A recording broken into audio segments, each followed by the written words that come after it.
Imagine standing in your client's driveway at 7 a.m. You're exactly where you're supposed to be, but the app on your phone says you're 300 miles away, and until it changes its mind, you can't clock in. You can't get paid. That's not a hypothetical.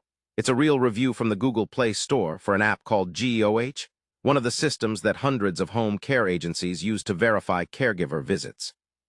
Today I'm breaking down what this app is, why the government requires something like it in the first place, why it breaks, why agencies keep paying for it anyway, and what it tells us about who software actually gets built for.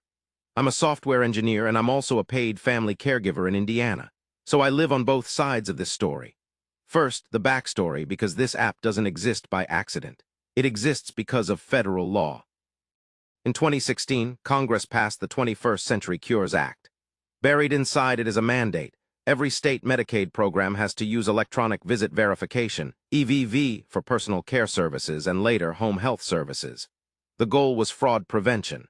Billions of Medicaid dollars flow to home care, and before EVV, verification was paper timesheets.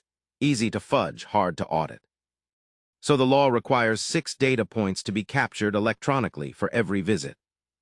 1, the type of service performed. 2, who received the service. 3, who provided it. 4, the date. 5, the location where care was delivered. 6, the time the visit started and ended. States that don't comply lose federal Medicaid matching funds. So all 50 states now have EVV in place. Here's the thing though, the feds tell states what to capture, not how. GPS is allowed, but it's not federally required. States and vendors chose GPS apps because they're cheap and automatic. Alternatives exist, landline check-ins, fixed devices in the client's home, but the smartphone app became the default. And that decision, GPS geofencing as the default, is where all the pain in this video comes from. GEOH is an Indianapolis-based health tech company founded in 2018. Their product is an all-in-one platform for home care agencies, scheduling, billing, payroll, caregiver management, and EVV using GPS-verified clock-in and clock-out. They're a regional player, not a national giant. Their EVV is available in a handful of states, Indiana, Georgia, Missouri, North Carolina, Iowa, Wisconsin, Illinois, and they describe their customer base as hundreds of agencies. For scale, there are tens of thousands of home care agencies in the U.S. In most of these states, GEOH is what's called an alternate EVV vendor. Take Indiana. The state's official system is SANdata. That's the state-sponsored platform, and it's the required data aggregator. Agencies can use SANdata directly for free, or they can pay for a third-party system like GEOH as long as that system exports its visit data into the SANdata aggregator, which feeds the state's Medicaid claims system. So the compliance chain looks like this. The caregiver's phone captures the 6 data points at the client's home. GEOH's backend formats that data and transmits it to SANdata. The state validates the visit data against the claim before anyone gets paid, which means every bug in that phone app isn't just an annoyance. It's a break in the payment chain. So how well does the app work? Let's look at the public record.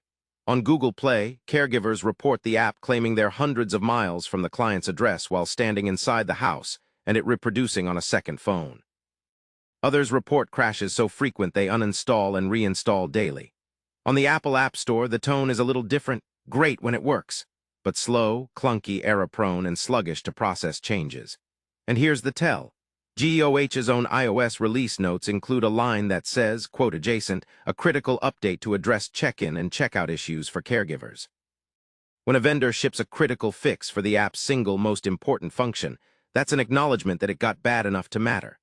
Their release history reads like perpetual firefighting, location accuracy improvements, offline sync fixes, app launch failures on certain iPhones, stability patches over and over.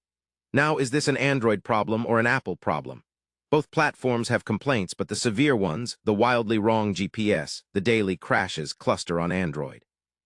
There are structural reasons for that. Reason 1, OEM battery killers. Samsung, Xiaomi, OnePlus, they aggressively murder background apps to save battery.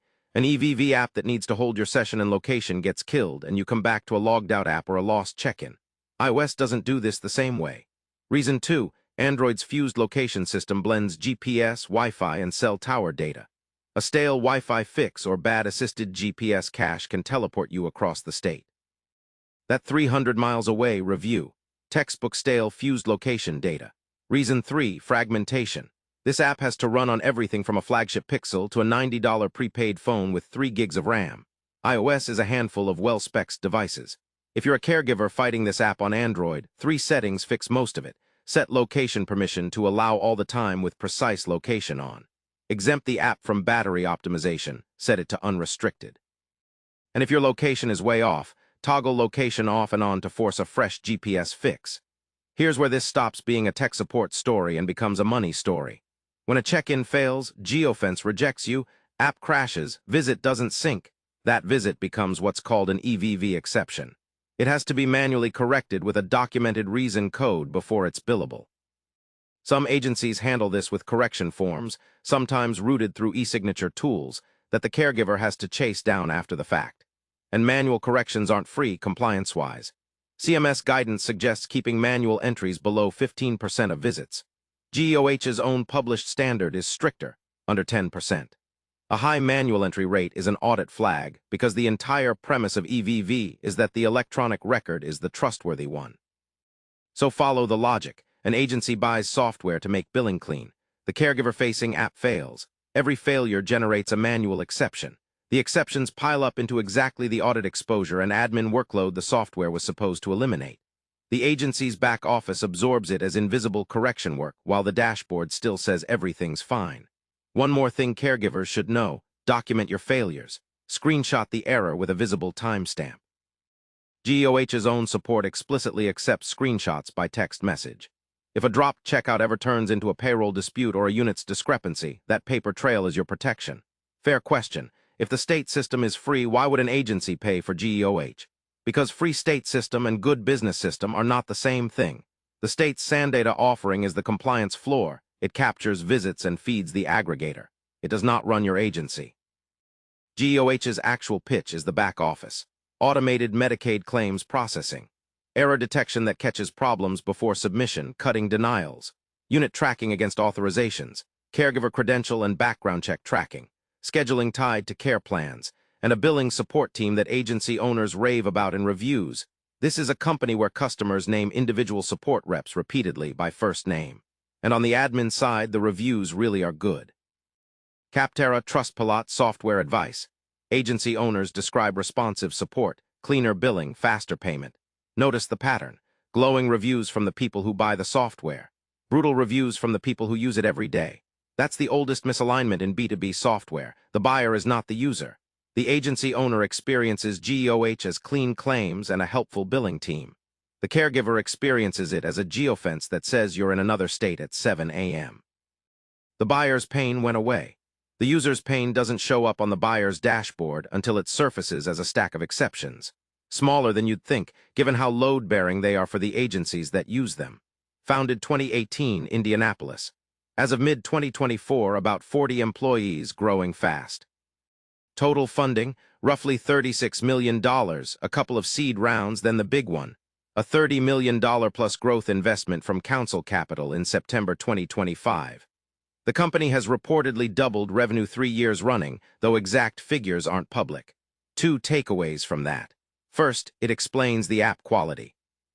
A company this size is running maybe a handful of mobile engineers supporting iOS plus Android plus offline sync plus GPS plus state aggregator integrations across 7 states.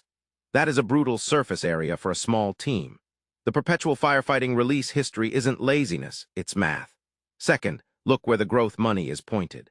The investor specializes in revenue cycle management. GEOH increasingly describes itself as a Medicaid billing services company, expanding into skilled care across the Midwest and Southeast. The investment thesis is the billing side, the part agencies pay for. Whether meaningful money flows into the caregiver app, the part that generates the data all that billing depends on, is the open question. Zoom out, and GEOH is just one example of a pattern that shows up all over government-mandated software. A federal law creates a compliance requirement. States implement it cheaply. Vendors build for the people holding the checkbook. And the actual end user, in this case, a home care worker, often on an older Android phone, often paid barely above minimum wage, becomes the unpaid QA department for the entire stack. When the software fails, the failure lands on them. Unpaid visits, paperwork, anxiety. None of the individual actors are villains here. The law had a legitimate purpose. Medicaid fraud is real. The state took the pragmatic option. The vendor is a small team doing hard integration work. But the sum of reasonable decisions is a system where the least powerful person in the chain absorbs the friction. If you're a caregiver dealing with this, fix your Android settings, document everything, and know that manual exceptions are a normal, supported part of the process, not a personal failure. If you build software, remember that somewhere somebody's paycheck depends on your geofence math. If this was useful, you know what to do. See you in the next one.